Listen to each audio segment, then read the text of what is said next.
Hi friends, please subscribe to Amravati Media and press the bell icon for more latest updates. పురంధేశ్వరిని Modi అందుకే పక్కన పెట్టేశారా?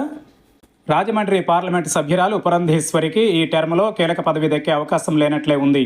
కేంద్ర మంత్రివర్గ విస్తరణ జరిగినప్పుడల్లా ఆమె పేరు పదే పదే వినిపించడం, చివరి నిమిషంలో దక్కకపోవడం జరుగుతుంది. ఈసారి కూడా అదే జరుగుతుందేమోనన్న ఆందోళన చిన్నమ్మ అభిమానుల్లో ఉంది.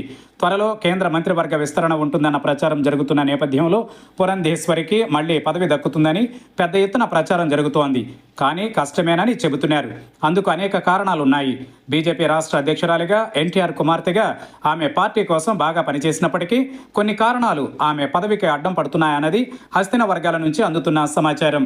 2024లో కేంద్రంలో రాష్ట్రంలో ఎన్డీఏ కూటమి అధికారంలోకి రావడంతో ఆమె కేంద్ర మంత్రి పదవి వస్తుందని అనుకున్నారు.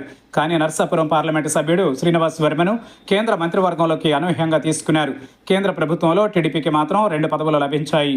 తెలంగాణలో 8 స్థానాలను గెలవడంతో ఇద్దరికి మంత్రి పదవులు దక్కాయి. టీడీపీ నుంచి కేంద్ర మంత్రిగా ఉన్న గుంటూరు పార్లమెంటు సభ్యులు పెమ్మసాని చంద్రశేఖర్ ప్రధాన కారణం. ఆయనను కేంద్ర మంత్రివర్గం నుంచి తప్పించే ఛాన్సులు అయితే లేవు. ఎందుకంటే పెమ్మసాని లోకేష్కు, చంద్రబాబుకు అత్యంత ఆప్తుడు. పెమ్మసాని కమ్మ సామాజిక వర్గం కావడంతో ఇక పురంధేశ్వరికి ఆ కోటాలో మంత్రివర్గంలో చోటు కల్పించలేని పరిస్థితి నెలకొంది. ఇక జాతీయ అధ్యక్ష పదవి అని కొన్నాళ్లు పురంధేశ్వరి పేరు వినిపించింది. కానీ అది సాధ్యం కాలేదు. తర్వాత స్పీకర్ పదవి అన్నారు. ఓం బిర్లాను ఆ పదవి నుంచి తప్పించే అవకాశాలు లేవు. పురంధేశ్వరికి కేంద్రంలో కీలకమైన పదవులు ఈసారి అంటే రానున్న 3 ఏళ్ల కాలంలో దక్కే అవకాశం లేదన్నది పార్టీ వర్గాల నుంచి అందుతున్న సమాచారం.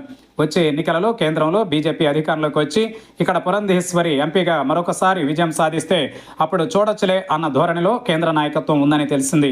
మొత్తం మీద చిన్నమ్మకు ఈ టర్మ్లో మాత్రం ఎటువంటి పదవులు ఇటు ప్రభుత్వంలో కానీ అటు పార్టీలో కానీ దక్కే అవకాశాలు లేవన్నది వాస్తవం. అందుకే పురంధేశ్వరి రాజమండ్రి నుంచి మరోసారి గెలిచేందుకు బేస్ను పటిష్టం చేసుకునేందుకే ఎక్కువ సమయం వెచ్చిస్తున్నారు.